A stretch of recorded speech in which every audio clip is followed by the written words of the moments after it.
100 days 100 mistake का आज 100th day है। सबसे स्पेशल डे, इसलिए सबसे स्पेशल मिस्टेक बताने जा रहा हूं जो आपको नहीं करनी है। रीडिंग टाइम का गलत इस्तेमाल नहीं करना है। आज की रील में मैं आपको बताऊंगा रीडिंग टाइम का बेस्ट यूटिलाइजेशन क्या है।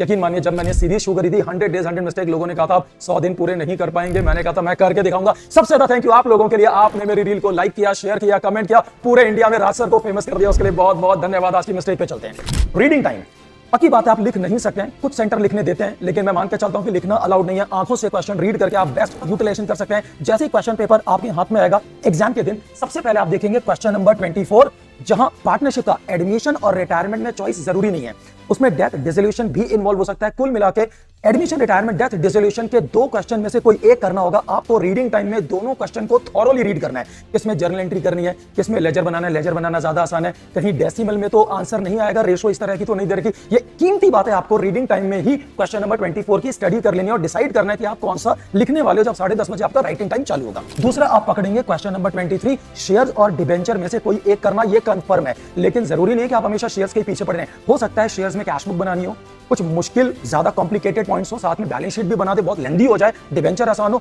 तो दोनों को रीड करके रीडिंग टाइम में आपको जज करना है कि आप शेयर्स और डिबेंचर के कौन से सम को करना चाहते हैं, करने वाले हैं, और उनमें क्या क्या बातों का ध्यान रखना है। फिर आप देखेंगे मेरा क्वेश्चन नंबर 26, जो इस साल का बम्पर धमाका है, जिसमें आपको 6 एमसीक्यूज शेयर्स के, डिबेंचर के भी हो सकते हैं, देखने।